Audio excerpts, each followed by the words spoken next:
অপসারণ করা, এদের জন্য আমানত নিয়ম করা, একেবারে এই কাজটা, এই অন্যায় কাজটা, এই অপরাধমূলক কাজটা এদের জন্য একেবারে সহজ। নাউজুবিল্লাহ এদের জন্য একেবারে কি সহজ। আর বলছে যারা ঈমানদার, যাদের ঈমানের চুপ রয়েছে, যাদের কলবে নূর রয়েছে, এরা নামাজ পড়া, মানুষের সাথে সত্য কথা বলা, মানুষকে সত্য উপদেশ দেওয়া, মানুষের আমানত রক্ষা করা, মানুষ বড়দেরকে সম্মান করা, ছোটদেরকে স্নেহ করা, প্রতিবেশীর হক আদায় করা, মা বাবার হক আদায় করা, ভাই ভাইয়ের হক আদায় করা, ভাই বোনের হক আদায় করা, এদের জন্য সব কিছু যাবতীয় কার্যক্রমগুলো এদের জন্য আল্লাহ তাআলা এই ভালো কাজগুলো করে এদের জন্য আল্লাহ তাআলা সহজ করে দেন। সুবহানাল্লাহ। তাহলে এক প্রকার ব্যক্তির জন্য ভালো কাজ করা, নামাজ পড়া, যাকাত দেওয়া, সৎ উপদেশ দেওয়া, সৎ জিন্দেগি করা কঠিন, একদম কঠিন। এদের জন্য এটা কি একেবারে কঠিন। আর একটা হলো নামাজ পড়া, যাকাত দেওয়া, সৎ উপদেশ দেওয়া, মানুষের সাথে ভালো ব্যবহার করা, মানুষের আমানত রক্ষা করা, একেবারে এই কাজগুলো করে এটা সহজভাবেই করে। সুবহানাল্লাহ। এই কাজগুলো, এই আমলগুলো আমাদের জীবনে, আমাদের প্রত্যেকটা মুহূর্তে পাঁচ ওয়াক্ত নামাজ সহ আল্লাহ তাআলার যে পাঁচ ওয়াক্ত নামাজ আদায় করা আমাদের জীবনে সহজ করে দেন। আমিন আমিন আমিন আমিন। যে ইয়াজিদ আমার ইমাম হুসাইনকে অল্প কিছুক্ষণ পরে কি করবেন? শহীদ করবেন। ইয়াজিদের উত্তরসূরি জিয়াদের উত্তরসূরিরা কিছুক্ষণ পরে কি করবে? শহীদ করবেন। জুমার দিন, কিসের দিন? জুমার দিন। মোনাজাত করে ওনাদের কাবু দিয়ে আযান হয়েছে, ইমাম হুসাইনের কাবু দিয়ে কি হয়েছে? আযান হয়েছে। দুইজনে কিন্তু কি দুই কাবুতে কি হয়েছে? আযান হয়েছে। একটা আযান হয়েছে মানুষের ঈমান ফিরে দেওয়ার জন্য, আর একটা কাবুতে আযান হয়েছে মানুষের ঈমানকে রক্ষা করার জন্য। সুবহানাল্লাহ সুবহানাল্লাহ। দুই কাবুতে কি হয়েছে? আযান হয়েছে। দুই কাবুতে কি হয়েছে? আযান হয়েছে।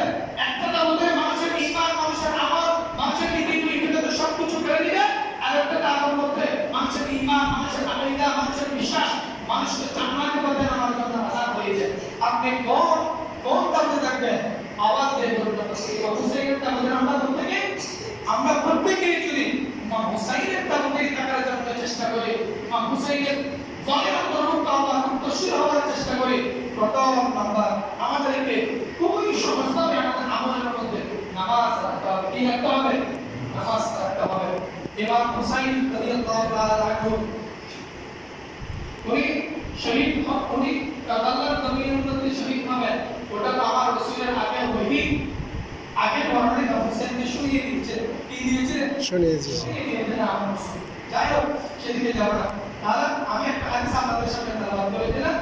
وعنه أن رسول الله صلى الله عليه وسلم قال لعلي وفاطمة والحسن والحسين أنا حرب لمن حرم وأنا سلم لمن سارهم.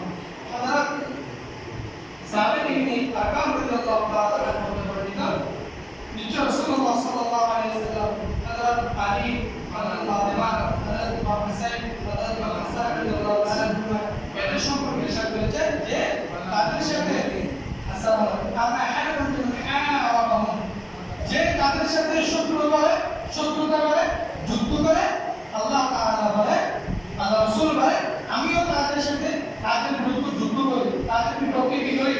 শত্রুতা করি। কি করি? শত্রুতা। তাহলে যারা কারবালার জমিনে আমার ইমাম হুসাইনকে শাহাদাত বরণ করেছে, এদের বিরুদ্ধে যুদ্ধ ঘোষণা করেছেন কে? আল্লাহর নবী কে? রাসূলুল্লাহ। এবং আল্লাহ রাসূল এদের বিরুদ্ধে কি ঘোষণা করেছিলেন? যুদ্ধ ঘোষণা করেছিলেন। এদের জীবনটা ভালো কাটেনি, এদের জীবনটা কি কাটেনি? ভালো কাটেনি। আল্লাহ সাল্লাল্লাহু আলাইহি ওয়াসাল্লাম রাদিয়াল্লাহু তাআলা আনহু সে মুবারক যখন একদম পাদরি অসম্মানের সাথে যখন সে মুবারককে যাওয়া হচ্ছে জিয়াদ কুষ্টিয়া যখন নিয়ে যাচ্ছে, তখন উনি এক রাতের জন্য 10,000 দিরহামের বিনিময়ে 10,000 দিরহামের বিনিময়ে একটি রাতের জন্য সে মুবারককে চেয়েছেন।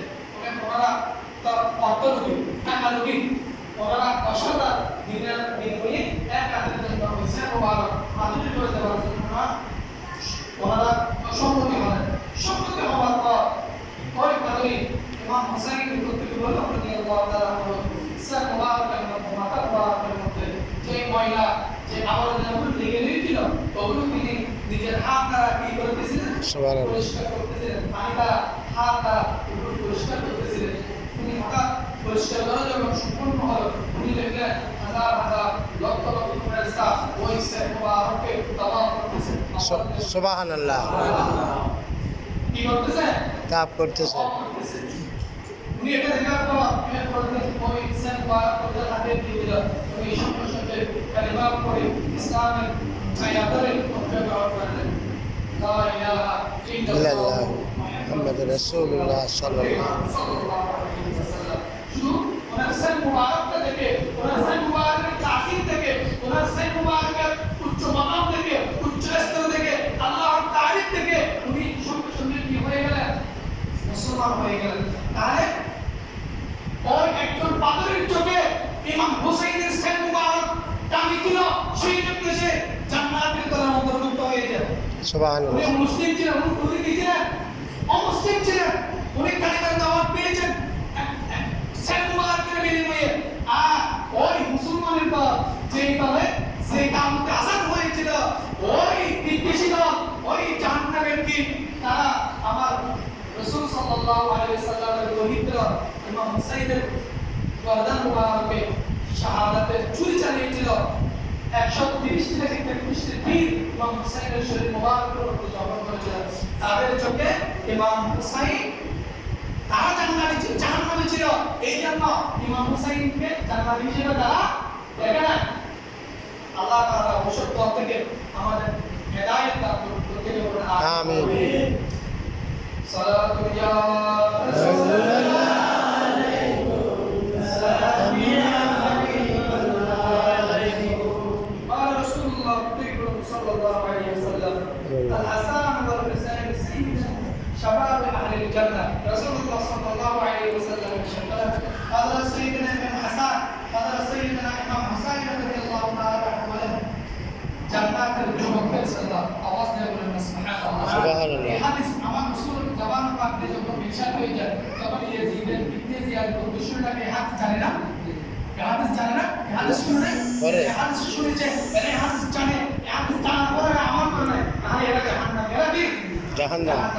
এরপরে قال رسول الله صلى الله عليه وسلم خاتمة سيد النساء أهل الجنة متفق عليه أمر رسول الله صلى الله عليه وسلم بشكر أن فاطمة رضي الله تعالى عنها جنة بشكر على وجه سرقاني আওয়াজ দিয়ে বলেন সুবহানাল্লাহ। সুবহানাল্লাহ। এরপরে রাসূলুল্লাহ সাল্লাল্লাহু আলাইহি ওয়াসাল্লাম ইরশাদ করেন লাআল্লি আন তাবিতি বিমানজিলাতি হারুন বিন মুসা ইল্লা আন্নাহু লা নাবিয়্যুন বা'দে। রাসূলুল্লাহ সাল্লাল্লাহু আলাইহি ওয়াসাল্লাম সাইয়্যিদনা আলী রাদিয়াল্লাহু তাআলা আনহু কবরে তিনি ইরশাদ করলেন হযরত মুসা আলাইহিস সালাম এর নিকট হযরত হারুন আলাইহিস সালাম যে পর্যায়ে তুমি আমার নিকট ঠিক সেই পর্যায়ে আওয়াজ দিয়ে বলেন সুবহানাল্লাহ। সুবহানাল্লাহ। হযরত ওমর রাদিয়াল্লাহু তাআলা আনহু মনের ঘটনা চক্রে ওমর রাদিয়াল্লাহু তাআলা বলেন ওমরকে বা বলেন সাহাবাকে হযরত ইমাম হুসাইন রাদিয়াল্লাহু তাআলা বললেন এই চাপের পর চাপো এরপর একটা শব্দ তিনি বললেন। তখন তিনি সঙ্গে সঙ্গে ইমামের সাথে ইমাম হুসাইনের পর এসে বললেন আমি যে আল্লাহ রাসূলের চাকর, আমাদের রাসূলের গোলাম, আমি কি রাসূলের গোলাম, আপনি লিখে দেন, আপনি আমাকে একটা কি দেন সার্টিফিকেট দেন, আমি কবরে যাওয়ার সময় আমার কবরে যদি কবুল না হয় আমি অন্তত মক্কা আলে বাইতের চাকর ছিলাম, এই সার্টিফিকেট আল্লাহকে দেখাবো। আল্লাহ সুবহানাল্লাহ। তাহলে যে আলে বাইতের চাকরের সার্টিফিকেট করে কবর আপনাকে ক্ষমা করে দেবে, কবরের আযাব আপনার জন্য মাফ হয়ে যাবে, কবর আপনার সাথে ভালো আচরণ করবে, মৃত্যুর সময় আপনার ঈমানের সাথে মৃত্যু নসিব হবে। আমরা আমাদের প্রত্যেকের নসিবকে আল্লাহ আলে বাইতের চাকর হিসেবে কবুল করতে পারেন। আমিন। সালাতু ইয়া রাসূলুল্লাহ আলাইকুম সালাম ইয়া আলাইকুম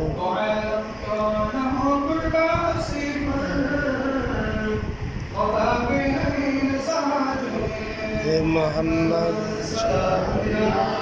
رسول الله عليكم على حبيب الله عليه